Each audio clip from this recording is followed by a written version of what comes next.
Good Thursday morning, everyone. Thanks for waking up with us today. We almost made it to the end of the week, and it has been a wet one at that. Aaron, is there any sunshine anytime soon for us? We've got some for the first part of today, but that rain is going to quickly make a return as we head into the second half of our Thursday. Yesterday, once that rain cleared out, it did shape up or end up being a nice day. You can see out towards Palmer this morning, we do have some localized areas of some fog as you get out on those roadways, so take it easy. 46 degrees in Palmer. We will hold on to some sunshine for the first few hours of this morning, but clouds will quickly increase as we head throughout the day, with rain set to make a return through the second half of Thursday. We're already beginning to see those clouds streaming in across the Kenai. Dry for practically everyone, but coastal rain already building in as you head out towards coastal areas of the Kenai. The rain itself is still out towards southwest Alaska as you head out towards Kodiak and then moving up the Alaska Peninsula. So that's going to continue its journey off towards the northeast, and it will build into south central as we head throughout the day. So more rain is to be expected through the second half of our Thursday. But thankfully, we did see ample dry time, which began to arrive yesterday and is still carrying us into this morning. We're waking up to those temperatures in the 40s and the 50s across south central. So enjoy those sunshine breaks we are seeing before those clouds do thicken back up. We will continue to hold on to a fairly cool weather pattern, with many areas staying in the upper 50s, if not lower 60s. So as we head throughout the day, you can see those clouds thicken up towards lunchtime, with the rain arriving through the second half of the day. And again, those temperatures will largely top out in the mid to upper 50s as we head through the rest of your Thursday afternoon. Now, coming up in my full forecast, yes, more rain is to be expected, but like we've been dealing with, dry breaks between each rain chance that we are going to see as we close out this week and welcome in the weekend, with many areas still favoring wet weather despite those dry breaks that we will see. And in the interior, actually going to deal with a slow warming trend, which will drive highs back into the 70s as we welcome in next week. I'll have those details and that 7-day forecast for you coming up. An Alaska state attorney is in ICE custody in Tacoma this morning. ICE spokespeople told us they arrested Shucheng Charlie Yang, a 32-year-old Chinese national, last Friday in Anchorage.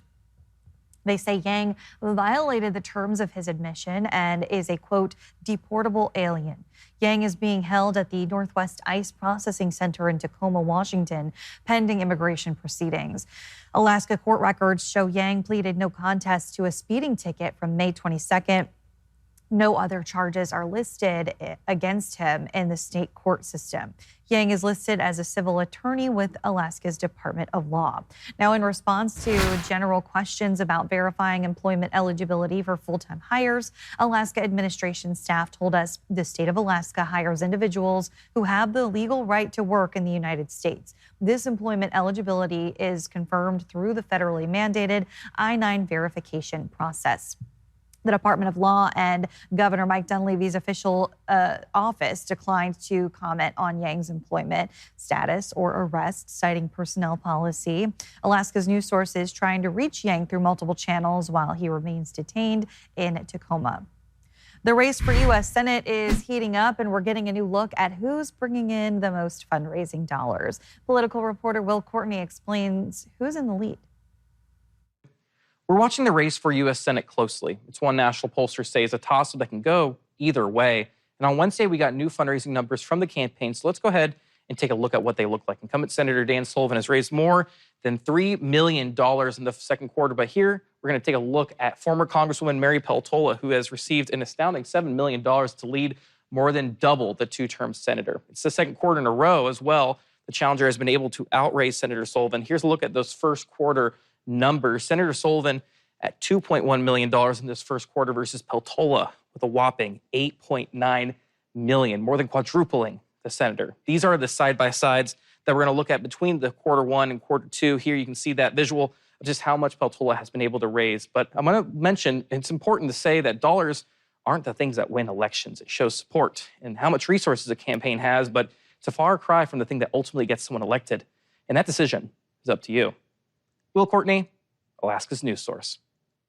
As Fairbanks enters the peak of its summer tourism season, TSA is reminding travelers about items they can't take with them onto a plane. Just like last week at Fairbanks International, travelers left behind ulu knives, tools, bear spray, corkscrews with knives attached, even a bike chain, none of which are allowed in carry-ons. When something is flagged, passengers can give it to someone not flying, take it back to their car, or put non-hazardous items in a checked bag.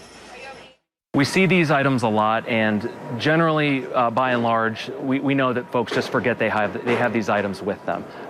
We assess each situation on its own, and we'll take appropriate action on a case-by-case basis. But by and large, most folks seem like they just forget they have these things with them. TSA recommends going through your luggage thoroughly before heading to the airport and taking the extra time to get there early in case there is a delay at security. Last week, the final boats crossed the finish line of the biennial Race to Alaska, marking the end of this year's competition. But as Charlie Fellows explains, this is no ordinary race and makes for some extraordinary stories. Race to Alaska is the best dumb idea that probably anyone's ever come up with. A fitting summary from race boss Jesse Weigel about the event he presides over. A 750-mile boat race from Port Townsend, Washington to Ketchikan. The rules?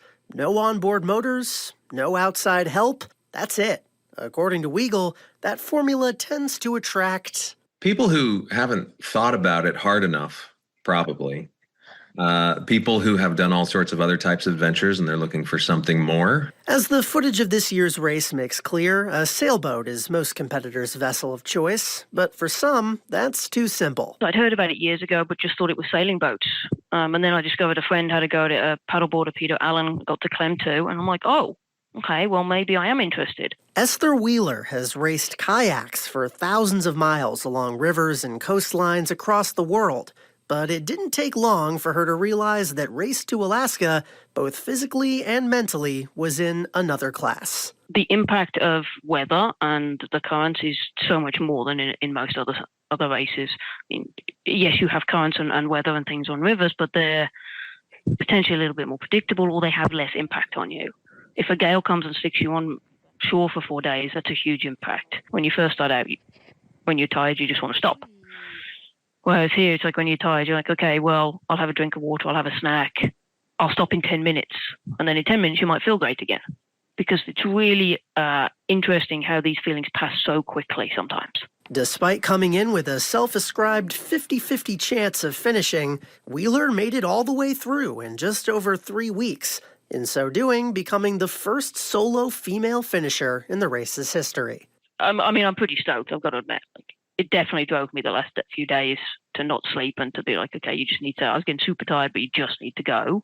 But I'm just waiting for the next one in 2028, and like 5 women can finish because they absolutely can. Need to get them to enter, and then they can just crack straight through. Charlie Fellows, Alaska's news source. This year's overall win went to Team Northbound Nutters, who sailed the 750 miles in 5 days and 8 hours.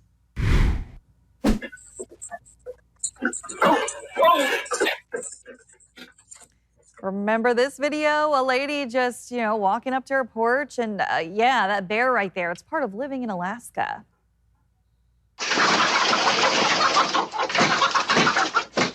Yikes. So then there's this video from last summer when a bear attacked a chicken coop.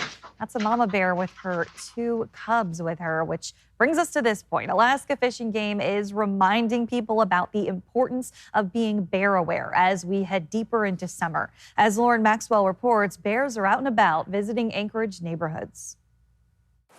Bears are turning up in all sorts of places. One woman found that out when she went to drop off a package at her mother's Anchorage home. In this security video, you can see her walking up the steps to the deck where she gets a frightening surprise. Scary. Yeah. Fish and Game says encounters like these are happening more frequently, and there's a common denominator. This is 100% preventable. The bears are searching for bird feeders on people's porches and decks. And we've had a multitude of reports of people leaving bird feeders out, bears getting bird feeders and then coming back day after day looking for that reward again. While bird feeders need to come down, it goes without saying that trash needs to be secured. It's a prime motivator for luring bears into neighborhoods. But there's another place where bears have recently started showing up. Fish and Game has reports of both brown and black bears on the trails by local streams. We're starting to see more and more fish come back. Kings are starting to come back into the Anchorage greenbelts here, Campbell Creek. And with that means bears are going to start concentrating in and around these streams. He says it's a good reminder to be bear aware wherever you are and be prepared on how to respond. Lauren Maxwell, Alaska's news source. Fish and Game says the #1 rule is to never run away from a bear. If it does see you, back away slowly. If it doesn't see you, rather, back away slowly. If it does, stand your ground, try to look big, make sure you're talking to the bear. Still ahead today on the Morning Edition, Danny Tompkins is out playing with the birds. All right, we're gonna set this one free. Setting them free, apparently, after being banded by Fish and Game. We'll check in on her and see if she's being recognized as a police hero just yet.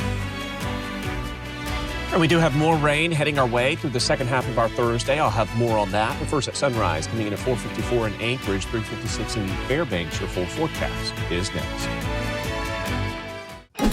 Well, welcome back in. As you can see in this shot from Eagle River, we are getting a taste of sunshine, just so you know we don't forget about it before the rain comes back. Aaron, you say we're not quite done with all that just yet. Yeah, more rain heading our way as we head through the second half of today. So thankfully, we are seeing some dry time and allowing us to just kind of catch our breath and enjoy some of that drier, quieter weather before that rain builds back in. We are waking up to 40s and 50s across a good portion of the state. As you head along the slope, those temperatures are dipping down into the 30s.